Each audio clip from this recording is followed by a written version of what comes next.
Hello friends, welcome to centre study.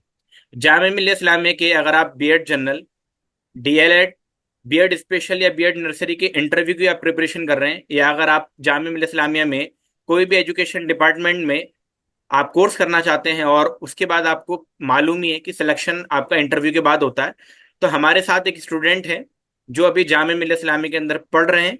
तो उनसे जानेंगे कि उनका इंटरव्यू एक्सपीरियंस कैसा रहा था और क्या क्या उनसे क्वेश्चन पूछे गए थे और इंटरव्यू की क्या क्या स्ट्रेटेजीज वो अपना के गए थे कि उनका सिलेक्शन हो गया।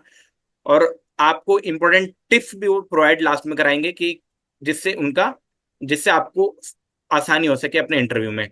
तो सबसे पहले हम उनका वेलकम करते हैं अपने चैनल पर। जी सर, जी, शुक्रिया। आप अपना नाम और आप कहाँ से बिलोंग करते हैं, आप ये बता दीजिए। जी सर, मेरा नाम जुनैद अहमद है। मेरा ताल्लुक यूपी के ज़िला अम्बेडकर नगर शहर जलालपुर से है। मैं अभी यहाँ बीएड कॉमर्स में कर रहा हूँ। अच्छा, तो आपका जो पेडागोजी सब्जेक्ट है वो कॉमर्स है, जी जी, कॉमर्स। और सेकंड पेडागोजी आपने क्या ले रखा है? सेकंड इकोनॉमिक्स है। इकोनॉमिक्स। जी। तो दोस्तों, जैसा कि इन्होंने बताया कि इनका पहला पेडागोजी कॉमर्स है और सेकंड पेडागोजी इकोनॉमिक्स है, तो इनसे जानेंगे कि इनका इंटरव्यू एक्सपीरियंस कैसा रहा था और पूरा एक प्रोसीजर जानेंगे कि कब ये दिल्ली पहुंचे, क्या इन्होंने क्या क्या डॉक्यूमेंट्स ये लेकर गए, और बाकी कंप्लीट डिटेल जिससे आपको काफ़ी हेल्प मिलेगी। तो सबसे पहले जुनेद, आप मुझे ये बताइए कि आप किस तरीके से जामिया पहुंचे, कब आपका इंटरव्यू था और आप क्या क्या डॉक्यूमेंट्स कैरी करके गए थे। ओके। जी सर, मैं तो मेरा मैं हैदराबाद से मेरा मास्टर कर रहा था। तो वहाँ से मैंने टेस्ट तो दिया, इसके बाद इंटरव्यू में लिस्ट में नाम आया तो यहाँ पे जामिया में आ गया। तो सबसे पहले यहाँ पे गेट नंबर 20 में ये डीन फैकल्टी के सामने ही इंटरव्यू होता है। तो वहाँ पे गया। वहाँ पे डॉक्यूमेंट की जो नीड थी, 10th मार्कशीट, 2 फोटो, और ग्रेजुएशन और मास्टर। क्योंकि मेरा कॉमर्स है तो मुझे बीकॉम और एमकॉम, यहाँ जामिया से जो कॉमर्स में मतलब कॉमर्स पेडागोजी रखना चाहते हैं उनके लिए बीकॉम और एमकॉम दोनों मस्ट है। बिना एमकॉम के नहीं हो सकता। क्योंकि और जो भी सब्जेक्ट हैं वो जैसे अदर सब्जेक्ट हैं, उर्दू, हिंदी, ज्योग्राफी, वो ग्रेजुएशन के बाद कर सकते हैं, लेकिन कॉमर्स में एमकॉम कंपलसरी है। तो ठीक। इसलिए बीकॉम की मार्कशीट, ग्रेजुएशन की मार्कशीट, और आपने अगर कोई स्पेशल कैटेगरी है, ओबीसी वगैरह, वो है। और अगर आपने उर्दू मीडियम चूज़ किया तो आपके लिए कम से कम मिनिमम 10th की मार्कशीट होनी चाहिए, और तो 2 फोटोकॉपी। आपका जो मीडियम रहा है यहाँ पर कॉमर्स का, वो क्या उर्दू मीडियम रहा है या इंग्लिश मीडियम? हाँ हाँ, मेरा उर्दू मीडियम रहा क्योंकि मेरा बैकग्राउंड उर्दू से था। मैंने मौलाना आज़ाद नेशनल उर्दू यूनिवर्सिटी से बीकॉम और एमकॉम दोनों वहीं से किया है, तो उर्दू मीडियम था मेरा, तो मैंने उर्दू ही ऑप्ट किया था मीडियम। ठीक है। तो इंटरव्यू वाले दिन आपको किस तरीके से फील हो रहा था, यानी कि जब आप जामिया पहुंचे आपने क्या किया, डॉक्यूमेंट्स आपने किसको सबमिट करने होते हैं, और उसके बाद फिर क्या प्रोसीजर होता है इंटरव्यू का, और आपको कैसी फीलिंग आ रही थी उससे पहले? जी सर, थोड़ा सा तो नर्वस था कि इंटरव्यू में एक मतलब क्या होगा, वो तो सभी को होता है। और वहाँ पे जाने के लिए प्रोसीजर ये है कि वहाँ पे आप जाएंगे तो वहाँ पे ऑफिस ही में सबसे पहले एक साइन, हमारे रोल नंबर रहता है सर, वहाँ पे साइन करना होगा। उसके बाद वो आपका डॉक्यूमेंट ले लेंगे। डॉक्यूमेंट लेने के बाद वो आपको दो दो के पेयर में बुलाएंगे।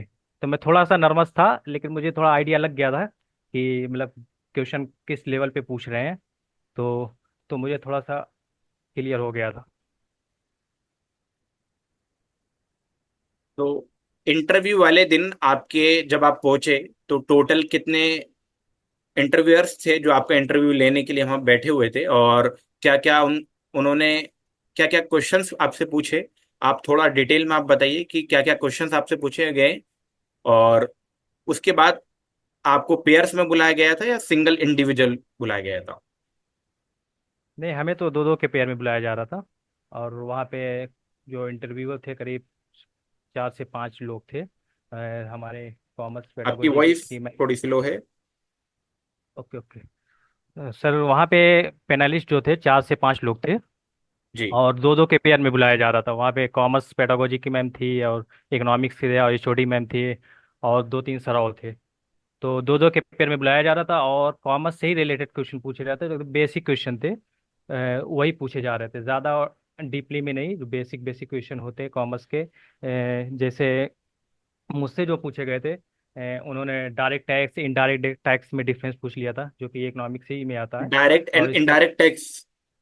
जी जी जी, इन दोनों में डिफरेंस अच्छा। पूछा था। और इसके अलावा बैंक रिकॉन्सिलिएशन स्टेटमेंट, पीआरएस किस लिए बनाया जाता है, ये पूछा था उन्होंने। और उन्होंने एक एप्लीकेशन बेस्ड पूछ लिया था, मैम ने, कॉमर्स वाली मैम थी, कि मैनेजमेंट का फंक्शन बताओ, और मैनेजमेंट को हम स्कूल में कैसे यूज़ करेंगे, किस तरह इस्तेमाल करेंगे। तो मैंने वो बता दिया था कि स्कूल के प्रॉपर मैनेजमेंट होना चाहिए, वहाँ के इंफ्रास्ट्रक्चर होना चाहिए, स्कूल में क्लासेस होनी चाहिए, टेबल चेयर, इसके अलावा टाइम टेबल होता है, फॉलो होता है। तो ये मैनेजमेंट का मैंने कुछ बता दिया था। इसके अलावा उन्होंने बेसिक ही क्वेश्चन ऐसे पूछे थे, और जो मेरे साइड में एक और थे जो मेरे साथ गए थे, उनसे करंट असेट्स और करंट लाइबिलिटी के बारे में डिफरेंस पूछा था, और डिफरेंस बिटवीन ये बॉन्ड और डिबेंचर के बारे में पूछा था। और यही बेसिक ही क्वेश्चन वो पूछ रहे थे, ज़्यादा बहुत डीपली में नहीं पूछ रहे थे। जिस तरह भी जो भी अभी एस्पिरेंट्स हैं जिनका भी सिलेक्शन होगा इंटरव्यू में, तो ज़्यादा डीपली ना जाए, बेसिक ही क्वेश्चन पूछते हैं, और एप्लीकेशन पे क्वेश्चन भी पूछ सकते हो। तो इसलिए ज़्यादा बहुत ज़्यादा डीपली जाने की तैयारी करने की ज़रूरत नहीं है। ऊपर ही जैसे, और जैसे इस तरह क्वेश्चन का अगर मैं बताऊँ, तो 4 Ps, मार्केटिंग के 4 Ps, उनके नाम बताने थे। प्रोडक्ट, प्राइस, प्लेस, प्रमोशन जो होते हैं। कभी कभी 7 Ps पूछ सकते हैं, ये सब मार्केटिंग के क्वेश्चन है। और हेनरी फ्योल के क्वेश्चन भी पूछ सकते हैं। और उन्होंने कॉमर्स में एक मैम ने और एक क्वेश्चन पूछा था, जिसमें मैं थोड़ा सा, उस मुझे पता नहीं था, करंट अफेयर बेस्ड था, तो मैं वो सॉरी मैम बोल दिया था। और आपका सेकंड पेडागोजी जो इकोनॉमिक्स है, क्या वहां से कोई क्वेश्चन पुट अप हुआ था आपसे? मेरा मेन पेडागोजी तो ये कॉमर्स ही था, तो उसी से क्वेश्चन पूछ रहे थे। लेकिन क्योंकि हमने बीकॉम एमकॉम में इकोनॉमिक्स पढ़ा हुआ है, तो उसमें डायरेक्ट टैक्स इनडायरेक्ट टैक्स ही मुझसे पूछा था। अच्छा। तो ये इकोनॉमिक्स में आता है, हाँ। और बाकी क्योंकि कॉमर्स वाले को तो इकोनॉमिक्स पढ़ाई जाती है, तो जो बेसिक जीएसटी के बारे में हो गया, और भी जो करंट अफेयर रिलेटेड चल रहे हो इकोनॉमिक्स से, वो थोड़ा सा गो थ्रो करके जाना चाहिए स्टूडेंट को, जिससे वो कहीं से भी पूछ सकते हैं, लेकिन हाँ बेसिक ही पे रहना चाहिए। मीन्स के अगर आप कॉमर्स के लिए अगर कोई स्टूडेंट प्रिपरेशन कर रहा है, तो उसको अपने सब्जेक्टिव नॉलेज बेसिक बेसिक तो कम से कम जानकारी होनी चाहिए। और साथ ही साथ जो भी करंट में इवेंट्स चल रहे हैं दोस्तों, वो भी आपको जरूर पढ़ के जाने हैं। जैसे कोई बजट बना, तो बजट से रिलेटेड भी कोई आपसे क्वेश्चन पुट अप हो सकता है। और इसी तरीके से कोई पॉलिसी जो कॉमर्स से रिलेटेड होती है, वो भी आपको, जैसे कि जुनेद अहमद ने बताया, वो आपको करंट से रिलेटेड कुछ भी पूछा जा सकता है। जी दो सर। जुनेद अहमद, आपसे मैं हम जानना चाहेंगे कि आपने इंटरव्यू की प्रिपरेशन बेसिकली कहाँ से की थी, और क्या स्ट्रेटेजीज आपने अपनाई थी इंटरव्यू के लिए? सर उस टाइम मेरा ये सेमेस्टर का एग्ज़ाम चल रहा था, तो मैं ज़्यादा उस टाइम टाइम दे नहीं पाया था। लेकिन हाँ, उस टाइम यूट्यूब पे मैं सर्च किया था, तो आपका चैनल मिला था, तो मुझे आपके ज़रिए बहुत हेल्प हुई थी। तो मैं इंटरव्यू का ज़्यादा कुछ कर नहीं गया था, बेसिक ही करके गया था। और एक दो इंटरव्यू आपके चैनल के ज़रिए देखा था, तो वही मुझे, बस उसी के ज़रिए मैं गया था, ज़्यादा कुछ, क्योंकि मेरा एग्ज़ाम चल रहा था सेमेस्टर का, तो मैं और कहीं से तैयारी नहीं किया था। ठीक है। इंटरव्यू वाले दिन स्पेशली बॉयज का जो भी जाएंगे, उनका क्या ड्रेस कोड हो सकता है? क्या, क्योंकि कई क्वेश्चंस आते हैं कि क्या कुर्ता पजामा वाले भी अलाउड है, यानी कि कुर्ता पजामा अलाउड होता है, या सिर्फ आपको फॉर्मल जीन्स पैंट पहन के जाना है? जी सर। सर, अब आप टीचर बनने जा रहे हैं, तो हमें एक एक ड्रेस होना चाहिए जो फॉर्मल फॉर्मल पहन के जाना चाहिए।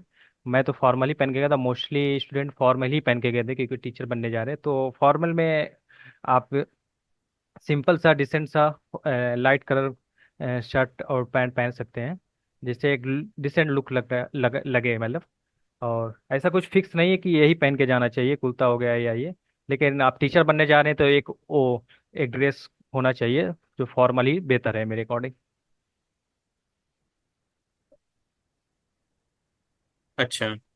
और दूसरी चीज मैं आपसे जानना चाहूंगा कि जैसे अभी करंट टॉपिक्स चल रहे हैं, तो इम्पोर्टेंट क्या करंट टॉपिक्स हो सकते हैं कॉमर्स स्टूडेंट के लिए या इकोनॉमिक्स स्टूडेंट के लिए? आपके अकॉर्डिंग क्या करंट टॉपिक हो सकते हैं? जो इंटरव्यू में पूछे जा सकते हैं। जो अभी सर जो सराउंडिंग में चल रहे हैं, जो अभी जैसे जो कोई भी न्यूज़ हो, जैसे अभी बजट आने वाला है, और इसके अलावा इकोनॉमिक्स से क्या स्लैब रेट है और इन्फ्लेशन रेट क्या चल रहा है। तो करंट से जो भी क्वेश्चन जो अभी ये न्यूज़ में है, और पॉलिसीज़ क्या चेंज हुई है, क्या आई हैं, तो उस पर स्टूडेंट को ज़्यादा फोकस करके जाना चाहिए। इतना तो पता होना चाहिए। और कॉमर्स के आपने काफी क्वेश्चंस बता दिए हैं। अगर टॉपिक्स स्टूडेंट को पढ़ना हो तो कहाँ से प्रिपरेशन कर सकते हैं वो अपने टॉपिक्स की, कॉमर्स या इकोनॉमिक्स दोनों सब्जेक्ट के लिए? 11th की बिजनेस स्टडीज़ और इकोनॉमिक्स का जो इकोनॉमिक्स है, अकाउंटिंग है, उसका जो बेसिक बेसिक है उसमें से वो पढ़ सकते हैं। और इसके अलावा और भी जैसे कुछ क्वेश्चन है, जिस जो मैं क्वेश्चन बताया मोस्टली उसी से पूछ रहे थे, क्योंकि और भी जो स्टूडेंट निकल रहे थे मैं उनसे पूछ रहा था, तो एक दो बच्चों ने बताया तो वो बेसिक ही क्वेश्चन पूछ रहे थे, जिससे आइडिया लग जा रहा था, उसी के आसपास पूछ रहे थे। और डिप्रिसिएशन है, और मैं कुछ क्वेश्चन बता दे रहा हूँ। डिप्रिसिएशन अप्रिसिएशन में डिफरेंस, कॉमर्शियल पेपर क्या होता है, difference between bond debenture, difference between equity preference share, ये और मनी मार्केट कैपिटल मार्केट, ये भी इकोनॉमिक्स का है टॉपिक। कैपिटल हो गया, लाइबिलिटी में डिफरेंस हो गया, इन्फ्लेशन डिफ्लेशन। तो ये सब इतना बेसिक पता होना चाहिए। तो वो यहीं यहीं कहीं से पूछ सकते हैं। और बाकी तो इंटरव्यू का कुछ पता नहीं, कहीं से भी पूछ सकते हैं, और एप्लीकेशन क्वेश्चन भी वो पूछ सकते हैं। एप्लीकेशन, जैसे कि आपने कहा ये एप्लीकेशन क्वेश्चन भी पूछ सकते हैं, तो किस टाइप के एप्लीकेशन क्वेश्चन पूछे जा सकते हैं? मुझसे तो उन्होंने मैनेजमेंट के बारे में पूछा था, तो मैं मैनेजमेंट के मतलब स्कूल में कैसे उसको यूज़ करेंगे। तो बिजनेस स्टडीज़ ही के जो टॉपिक हैं वो एप्लीकेशन बेस्ड होते हैं, तो बिजनेस स्टडीज़ ही के टॉपिक वो पूछ सकते हैं। मुझसे तो मैनेजमेंट के बारे में पूछा था उन्होंने। ठीक है। एक क्वेश्चन बहुत जनरल है कि आप, कई बार पूछा जाता है और स्टूडेंट से मोस्टली पूछा जाता है कि आप टीचर क्यों बनना चाहते हैं। एक क्वेश्चन ये, और दूसरा ये कि आप जामिया में ही आप क्यों स्टडी करना चाहते हैं, जामिया से आप बीएड क्यों करना चाहते हैं। तो इसका क्या जवाब हो सकता है आपके अकॉर्डिंग, या आपसे अगर एक क्वेश्चन पूछा गया था तो आप किस तरीके से आपने आंसर किया था, या आप इस क्वेश्चन के लिए पहले से प्रिपेयर्ड होके गए थे? जी सर। मुझसे तो ये क्वेश्चन नहीं पूछा गया था कि क्यों आप टीचर बनना चाह रहे हैं, लेकिन हाँ अगर ये पूछ रहे हैं सर, तो आप बोल सकते हैं कि ये मेरा मतलब इंटरेस्ट है टीचिंग लाइन में और मुझे पढ़ाना अच्छा लगता है। या अगर आपने कोचिंग पढ़ाया तो उसका भी रेफरेंस दे सकते हैं कि मुझे बच्चों को पढ़ाना अच्छा लगता है, मैं अच्छे से समझा सकता हूँ, और कोई भी टॉपिक उसको करंट अफेयर से जोड़ के पढ़ा सकता हूँ, तो ऐसा कुछ जवाब दे सकते हैं। ठीक है। इंटरव्यू के कितने दिन बाद फाइनल रिजल्ट जो होता है, जो सिलेक्शन जिसमें होता है, सेलेक्ट कैंडिडेट की लिस्ट, वो कितने दिनों बाद आ जाती है? विद इन 10 डेज में आ जाती है मोस्टली। विद इन तो 10 इंटरव्यू के डेज। बाद जी जी 10 दिन में आ जाती है। और एक और क्वेश्चन ये भी आया था कहीं से कि जैसे आपने कहा कि विद इन 10 डेज तो लिस्ट आ जाती है, तो कितने टाइम बाद, यानी कि कितने टाइम बाद आपका जो क्लासेस स्टार्ट होती है, और हॉस्टल का क्या एक, क्या क्या सिस्टम रहता है कि आपको किस तरीके से हॉस्टल मिल सकता है जामिया में, और किन लोगों को हॉस्टल मिलता है? अगर आपको इसके बारे में नॉलेज है तो आप इसके बारे में भी शेयर कर दीजिए। जी सर। इंटरव्यू के बाद जो लिस्ट आती है उसके बाद आपको काउंसलिंग करानी होती है। काउंसलिंग कराने के बाद 10 दिन या 15 दिन मैक्सिमम क्लासेस स्टार्ट हो जाती है, 10-15 दिन बाद। क्योंकि जो एडमिशन का प्रोसीजर होता है पूरा होने के बाद ही ये क्लासेस स्टार्ट होती हैं। और जहाँ तक कि हॉस्टल की बात है, तो हॉस्टल के फॉर्म आता है, आप एडमिशन होने के बाद ही फॉर्म आता है, नए बच्चे वालों के लिए अलग से फॉर्म आता है। तो उसका पूरा प्रोसीजर है। फॉर्म आने के बाद आप फिल कर सकते हैं, और डॉक्यूमेंट वगैरह जो लगते हैं वो पूरे आपको लिस्ट बता दी जाएगी क्या क्या डॉक्यूमेंट लगेंगे। तो एडमिशन लेने के बाद फॉर्म आते हैं तो आप उसको भर सकते हैं। ठीक है। अभी तक आप जामिया में 1 साल कंप्लीट कर चुके हैं, तो अभी तक का आपका एक्सपीरियंस कैसा रहा? और जामिया का जो बीएड है बाकी बीएड से किस तरीके से डिफरेंट है? क्या जामिया के अंदर ऐसी क्या खास चीज है जो जामिया को डिफरेंट करती है बाकी चीजों से? जी सर, अल्हम्दुलिल्लाह मेरा तो अभी तक 1 साल का सफ़र बहुत अच्छा रहा बीएड जामिया में। और यहाँ पे जो ज़्यादातर फोकस किया जाता है पर्सनालिटी डेवलपमेंट पे किया जाता है, जिसे holistic development, all out development कहते हैं। तो यहाँ पे उस चीज़ का बहुत ज़्यादा फोकस किया जाता है। यहाँ पे आपको वर्कशॉप कराई जाएगी, 2 वर्कशॉप कराई जाएगी। तो उसमें एक थिएटर वर्कशॉप होती है, उसमें आपको एक्टिंग वगैरह और इसके अलावा डायलॉग वगैरह बोलना भी सिखाया जाए, क्योंकि आप टीचर बनने जा रहे हैं तो आपके अंदर से डर पूरा वो निकलवा देते निकालने की कोशिश करते हैं कि आपका डर पूरा निकल जाए। बहुत से बच्चे इंट्रोवर्ट होते हैं, नहीं बोल पाते हैं, उन्हें मौका नहीं मिल पाता, तो यहाँ पे उनको पूरा इस तरह का इन्वायरमेंट प्रोवाइड किया जाता है। इसके अलावा हमारे बीएड में हाउस हाउस डिवाइड कर दिया जाए, 8 हाउस होते हैं, उसमें सारे बच्चों को 50-50 करके डिवाइड कर दिया जाए, उनके बीच फिर उन्हीं के बीच कंपटीशन होता है, स्टूडेंट ही ऑर्गेनाइज करते हैं। इसके अलावा अ, और डिफरेंट टाइप्स के गेम्स होते हैं और एक्टिविटी है, बैतबाजी है, कव्वाली हो गया। अ, इसके अलावा गेम्स में क्रिकेट, फुटबॉल, इसमें बॉयज़ गर्ल्स दोनों दोनों का इन्वॉल्वमेंट होता है, अलग अलग तरह के रूल होते हैं।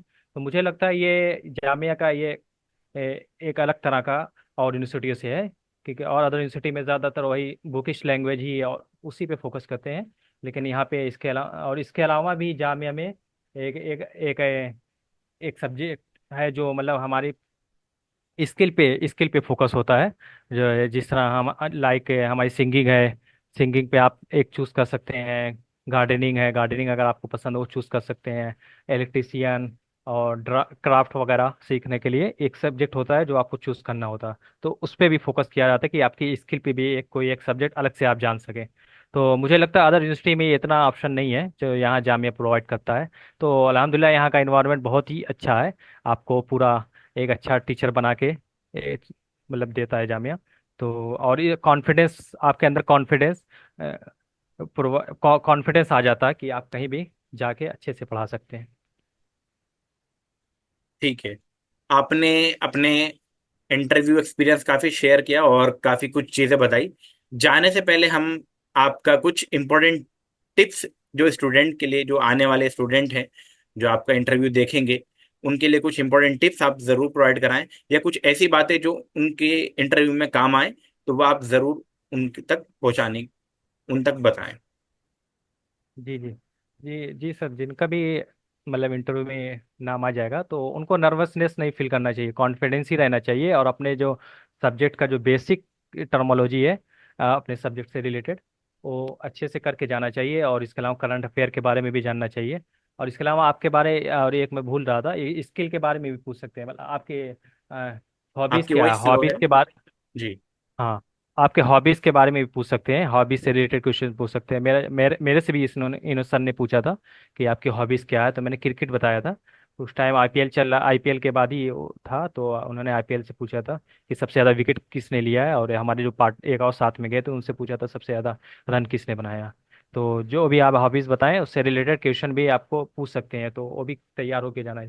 बाकी ज़्यादा नर्वसनेस फील नहीं करना चाहिए, कॉन्फिडेंसली जाइए, अच्छे से दीजिए, वहाँ पे बहुत अच्छा इन्वायरमेंट होता है, कोई बड़ा मुश्किल काम नहीं आएगा, अच्छा ही रहेगा।